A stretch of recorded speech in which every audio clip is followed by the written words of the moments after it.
Today is Thursday, June 26, 2025.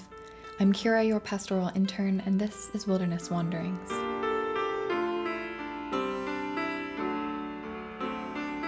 Our text for today is from Philippians 2, verses 6 to 7. Christ, who being in very nature God, did not consider equality with God something to be used to his own advantage. Rather, he made himself nothing by taking the very nature of a servant, being made in human likeness. Today I'm going to begin by painting a picture for you. If you visited Philippi, as Paul did in the late 40s AD, you would have seen a brand new forum, a monumental square surrounded by various public buildings sheltering the civic life of the colony, a temple for the imperial cult, a marketplace, and more. You would also have seen a very long inscription, nearly 20 meters, made of huge bronze letters engraved on the floor of the square to commemorate the paving of the new forum by a man who had been a priest of the deified Emperor Augustus. In the northeastern corner of the forum, an honorary monument supporting statues of the Emperor Claudius and his relatives was erected. Then, a huge 5-meter-long dedication to the imperial family was carved on a wall at the center of the city. Why am I sharing all of these details of ancient Roman architecture with you? Because it's important for us to understand the magnitude of what Paul is saying about who Christ is and what he has done in our verses for today.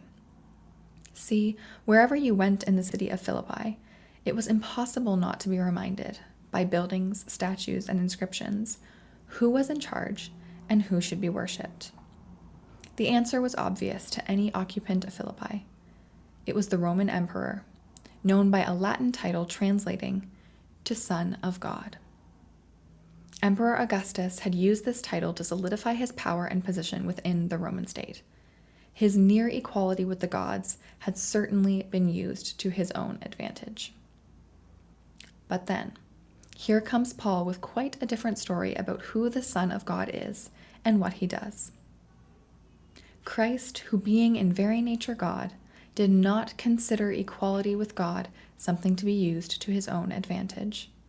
Rather, he made himself nothing by taking the very nature of a servant, being made in human likeness. Pastor Michael talked yesterday about what it means to have the same mindset as Christ Jesus. In the context of the Roman city of Philippi, it was to have the complete opposite mindset of most everyone you encountered around you. You would have walked past towering structures, which would have been a daily temptation to interpret the Christ poem we read for today as utter foolishness.